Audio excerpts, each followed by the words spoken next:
السلام علیکم friends, welcome to ہنا ست ناولز۔ کیسے ہیں ڈیئر ریڈرز آپ سب؟ میں نے آپ سے بات کرنی تھی کہ پہلے میں نے ناول کا نام رکھا تھا شاہ من، لیکن مجھے آئیڈیا نہیں تھا کہ پہلے بھی اس ناول کے نام سے کوئی ناول ہے، تو اس لیے میں نے اب اپنے ناول کا نام چینج کر لیا، شاہ من سے بدل کر جان من کر دیا ہے۔ تو مزید دیر کیے بنا چلتے ہیں دوسری قسط کی جانب۔ میں نہیں کروں گی نکاح، آپ لوگ ایسا سوچ بھی کیسے سکتے ہیں؟ صفا کی زبان سے یہ الفاظ ادا ہونے تھے کہ اس کی کرخت ساس، جو کہ زوار شاہ کی موت کے بعد اس سے ہمیشہ ہی سختی سے پیش آنے لگی تھی، ایک زوردار تمانچے نے صفا کے وجود کو زمیں بوس کر دیا۔ کیا کہا تو نے؟ ایک بار پھر سے بول۔ ساریہ جھک کر صفا کے بالوں کو اپنے شکنجے میں سختی سے جکڑتے ہوئے غرائی کہ شدت درد سے بلکتی صفا کراہنے لگی۔ پہلے میرے بیٹے کو کھا گئی منحوس، اب میرے شوہر کو دشمنوں کے ہاتھوں اوپر پہنچانا چاہتی ہے۔ پنچایت نے فیصلہ کیا ہے، تو ونی ہو کر جائے گی شاہوں کی حویلی میں۔ تیری قسمت اچھی ہے جو تیری جیسی بیوہ کو پھر سے نکاح کر لے جانے پر راضی ہیں، نہیں تو رکھیل بن کر رہ جاتی۔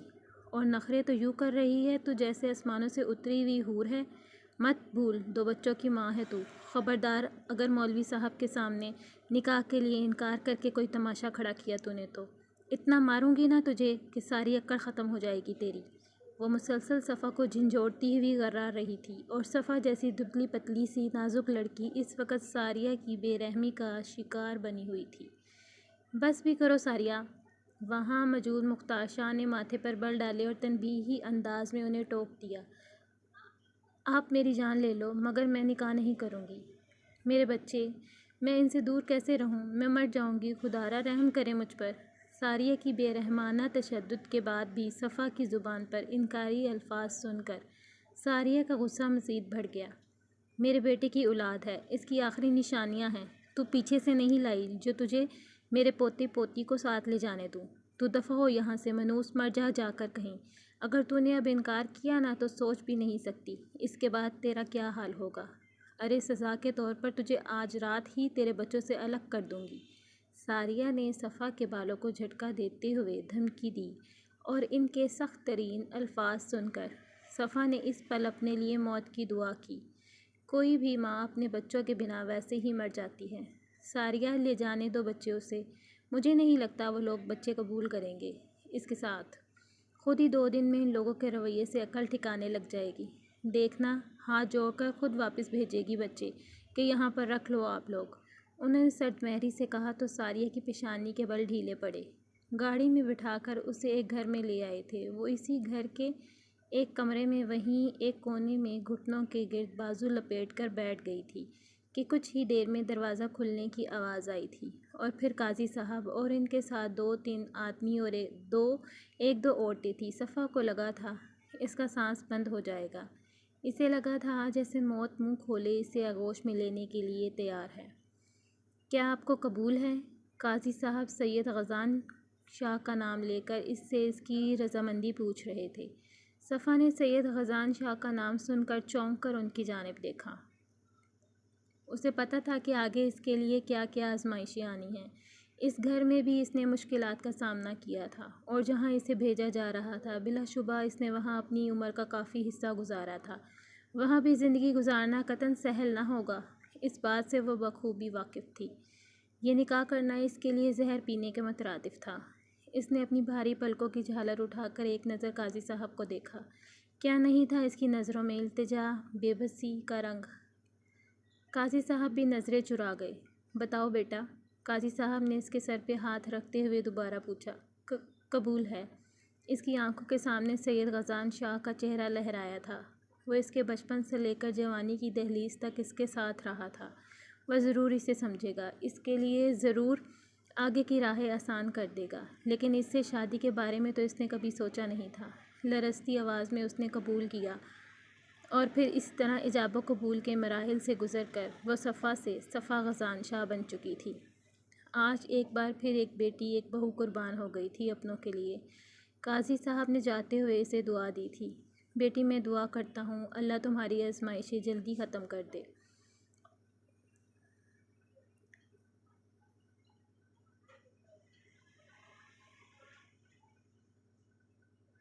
اور وہ پھر سے اس تاریک کمرے میں تنہا رہ گئی تھی۔ آنکھیں بند کیے وہ مسلسل ایزی چیئر پر جھول رہا تھا۔ ہاتھوں میں دبی سگریٹ جل جل کر راکھ ہو چکی تھی۔ وہ اس کی انگلیوں کو پوروں کو جلا چکی تھی۔ دروازہ کھٹکنے کی آواز اس کی سماعتوں سے ٹکرائی تھی، لیکن وہ اطمینان ہنوز بے نیازی سے جھول رہا تھا۔ آنکھیں ابھی بھی بند تھیں۔ دروازہ کھلنے کی آواز کے ساتھ ہی ملازمہ کی باادب آواز ابھری تھی، شاہ سائیں، آپ کی بیوی حویلی میں آ چکی ہے۔ آپ کا حکم ہو تو اندر لے آؤں؟ اس کی بند آنکھوں کے سامنے وہ منظر لہرایا جب اس نے اپنے جانے جگر بھائی کو باہوں میں اٹھائے ہوئے اس کو قبر کی آغوش میں سونپ دیا تھا۔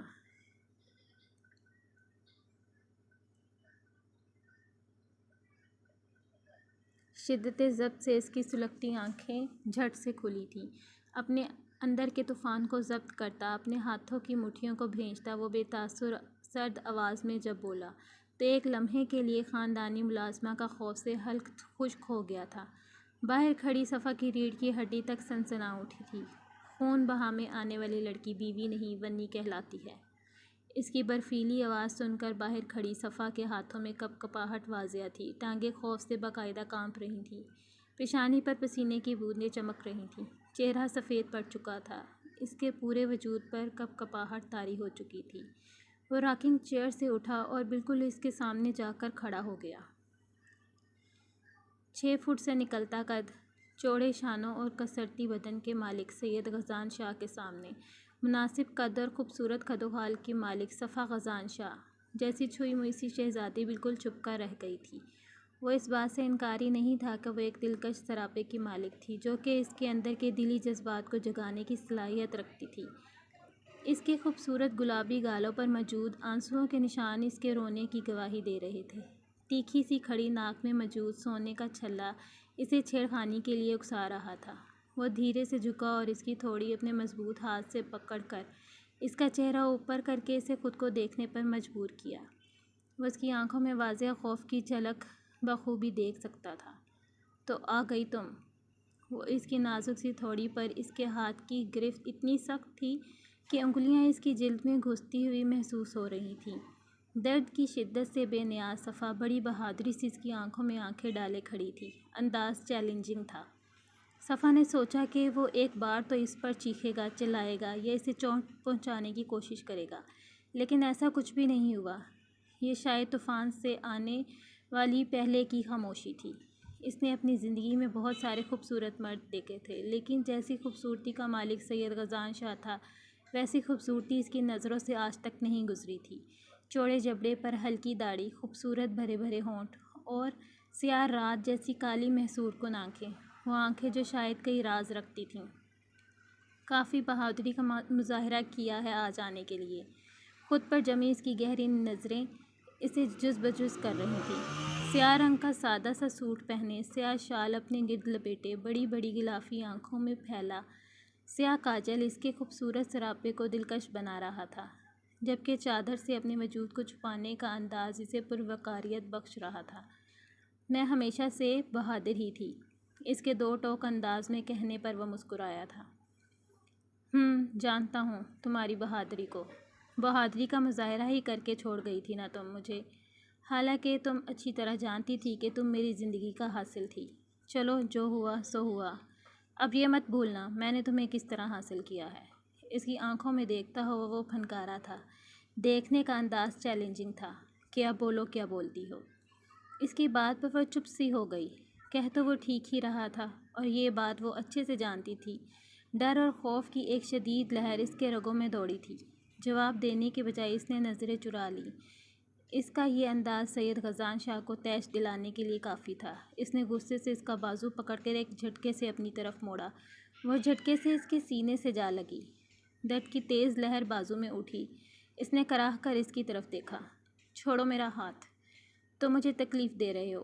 صفا نے اپنا بازو اس کی گرفت سے آزاد کرنے کی کوشش کی، جبکہ سید غزان شاہ کی گرفت اس کے بازو پر پہلے سے بھی زیادہ سخت ہو گئی تھی۔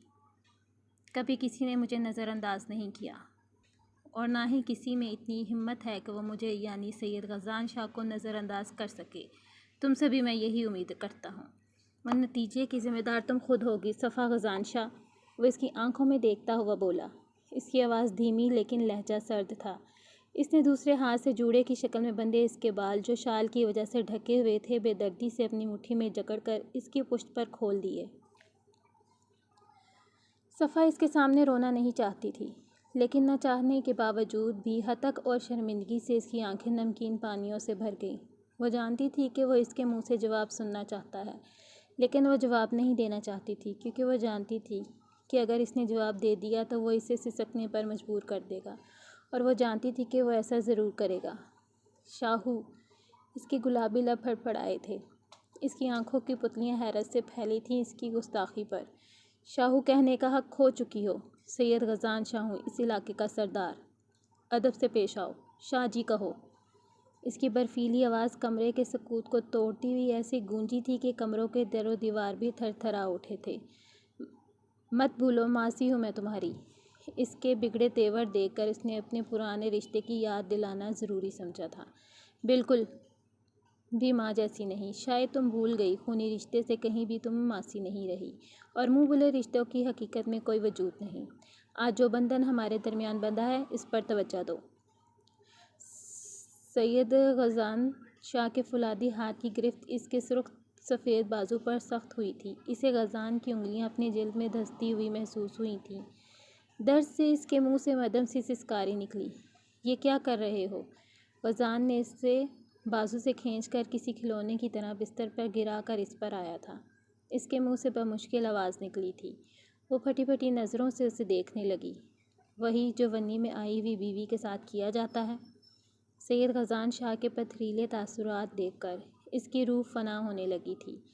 اس کا روم سوکھے پتے کی مانند کپ کپا اٹھا تھا۔ وہ اس کی بات کا مفہوم جان چکی تھی۔ اسے اصل معنوں میں اب جھٹکا لگا تھا۔ تو تم میرے ساتھ ایسا نہیں کر سکتے۔ اس کا بھار اپنے پر محسوس کیے وہ مرنے والی ہو گئی تھی۔ جب تم میری خواہشات جان کر بھی مجھے چھوڑ گئی، نئی زندگی بسا لی، اس شخص کے بچے پیدا کر لیے، تم اتنا کچھ کرو اور میں کچھ بھی نہ۔ اس نے اتنا کو کھینچ کر کہتے طنزیہ انداز میں کہتے اس کی روح کے پرخچے اڑائے تھے۔ شرم کرو شاہو، کچھ تو لحاظ کرو ہمارے رشتے کا۔ اس کی دھمکی کا انداز آج اتنے سالوں بعد بھی اتنا ہی معصومانہ تھا جیسے پہلے تھا۔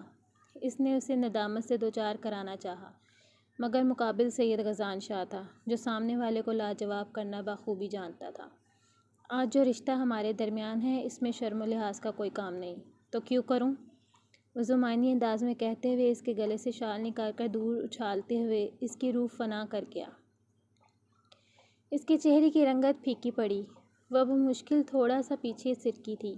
گلے میں آنسوؤں کا پھندا اٹکا اور آنسو موتی بن کر گالوں پر بکھرنے لگے۔ اس کی غلافی آنکھوں سے کاجل پھیلا تھا۔ شاہو، مجھے جانے دو، وہ لڑکھڑاتی ہوئی آواز میں ملتجی لہجے میں بولی۔ اور تمہیں کیوں لگتا ہے کہ میں ایک ونی میں آئی ہوئی لڑکی کی بات مانوں گا؟ وہ اس کے ارد گرد دونوں بازو کی زنجیر بنائے اس کی فرار کے تمام راستے مسدود کر چکا تھا۔ شاہ جی، میرے بچے! اس نے بالآخر اس کی بات مانتے ہوئے اس کے بتائے گئے نام سے پکارتے ہوئے اپنے بچوں کی یاد دلائی۔ اس وقت وہ ان کی فکر میں گھل رہی تھی۔ نہ جانے باہر اس کے بچوں کے ساتھ شاہ حویلی والے کیا سلوک کر رہے ہوں گے۔ مت بھولو اس وقت میری تحویل میں ہو، صرف میرے بارے میں سوچو۔ سید غزان شاہ کا سفید چہرہ غصے کی حدت سے سرخی مائل ہوا تھا۔ اس کی سبھی پیشانی کی رگیں پھولنے لگی تھیں۔ آج بھی وہ اس کی بجائے باقی سب کو فوقیت دے رہی تھی۔ یہی بات اس کے اشتعال کو بڑھانے کا سبب بنی تھی۔ تمہارے اس نام نہاد سسر نے قتل کیا ہے میرے بھائی کا۔ تمہیں اس کا قرض چکانے کے لیے بھیجا گیا ہے، تو چکاؤ قرض۔ سید غزان شاہ کی بھاری درشت دھار سن کر وہ ڈر سے اس کی آنکھیں میچ لیں۔ آج وہ محبت لٹانے والا شخص اس کی ذات کی دھجیاں بکھیر رہا تھا۔ غزان شاہ جھکتے ہوئے اس کی آتی جاتی مدھم سانسوں کو روک گیا تھا۔ ایک ہاتھ کی انگلیاں گردن میں تو دوسرے ہاتھ کی انگلیاں کمر میں دھنستی ہوئی محسوس ہوئی تھیں۔ ایسے لگا کہ آج وہ اس کی جان لینے کے در پہ تھا۔ وہ شدت پر ذرا سی بھی مزاحمت نہ کر سکی۔ اس کی عمل میں اس قدر جنونیت چھلک رہی تھی جیسے آج وہ اپنی ساری حسرتیں، غصہ اور بدلے چکا دینے کا ارادہ رکھتا تھا۔ مجھے امید نہیں تھی تم اتنے بے شرم ہوگے۔ جیسے ہی غزان نے اسے خود سے الگ کیا، وہ خونخوار تیوروں سے اسے گھور کر ہانپتے ہوئے بولی۔ سانسیں ابھی تک منتشر تھیں، جنہیں سنبھالتے ہوئے وہ قہر زدہ آواز میں بولی۔ میں ہی بیوقوف تھی، سمجھ بیٹھی تھی چاہے کوئی اور مجھے سمجھے نہ سمجھے تم مجھے ضرور سمجھو گے، مگر تم نے بھی میری ساری امیدیں توڑ دیں۔ تمہاری اس حرکت نے مجھے خود سے بھی نظریں ملانے کے قابل نہیں چھوڑا۔ وہ سسکیوں سے روتے ہوئے کرب سے آنکھیں میچ گئی، آنسوؤں کا سیلابی ریلا گالوں کو بھگونے لگا۔ کیوں نہیں کیا تھا میرا انتظار؟ غزان اس کے دونوں بازو سے جھنجھوڑتے ہوئے کرایا تھا۔ تمہارے دماغی فطور کے پیچھے میں ان لوگوں کا مان نہیں توڑنا چاہتی تھی جنہوں نے میری پرورش کی تھی۔ وہ آنکھیں کھول کر اس کی آنکھوں میں براہ راست دیکھتے ہوئے غصیلی آواز میں چلائی تھی، تم جانتی تھی نا میرے دل میں تمہارے لیے۔ وہ شعلے برساتی نگاہوں سے اسے دیکھتے ہوئے گمبھیر آواز میں بولا، خدا کا واسطہ شاہو، مجھے میرے بچوں کے پاس جانے دو۔ اس نے یکدم اسے پھر سے اپنے بچوں کی فکر ستانے لگی تو وہ سب بھول کر منت بھرے انداز میں بولی، چلی جاؤ یہاں سے۔ وہ اس پر آتے اٹھا تھا اور دھاڑتی ہوئی آواز میں بولا۔ وہ بنا ایک بھی لمحہ ضائع کیے بستر سے اٹھی اور اپنی زمیں پوش شال کو اٹھا کر اپنے گرد لپیٹنے لگی۔ غزان شاہ نے ایک ہاتھ مار کر ڈریسر پر پڑی چیزوں کو جھٹکے سے نیچے گرا دیا۔ پرفیوم، آفٹر شیو لوشن، مختلف شیشے کی بوتلیں فرش پر گرتے ہی چھناکے کی آواز سے چکنا چور ہو گئیں۔ اس نے بیڈ شیٹ کھینچ کر نیچے پھینکی، کمرے کی ایک ایک چیز کو گراتے ہوئے تہس نہس کیے کمرے کی حالت بگاڑ چکا تھا۔ وہ اس کے غسیلے تیور دیکھ کر حیران ہوئی تھی۔ اس نے فی الوقت وہاں سے نکلنے میں ہی عافیت جانی تھی۔ رکو! جیسے ہی اس نے کمرے سے نکلنے کے لیے قدم بڑھائے تھے، غزان کی گمبھیر آواز اس کی سماعتوں سے ٹکرائی تھی۔ اس کے قدم وہیں تھم گئے تھے، مگر اس نے پلٹ کر نہیں دیکھا تھا۔ سید غزان شاہ کے بھاری قدم اس کی جانب بڑھ رہے تھے، جس کی چاپ اسے بخوبی سنائی دے رہی تھی۔ وہ دم سادے مجسمہ بنی کھڑی تھی۔ تو ڈیئر ریڈرز، کیسی لگی آپ کو اس ناول کی سیکنڈ ایپیسوڈ؟ اپنا اچھا رسپانس دیجیے اور مجھے کمنٹ سیکشن میں ضرور اپنی رائے سے آگاہ کیجیے گا۔ تو انشاءاللہ جلدی ملتے ہیں نیکسٹ کس کے ساتھ، تب تک اپنا خیال رکھیے گا۔ اللہ حافظ۔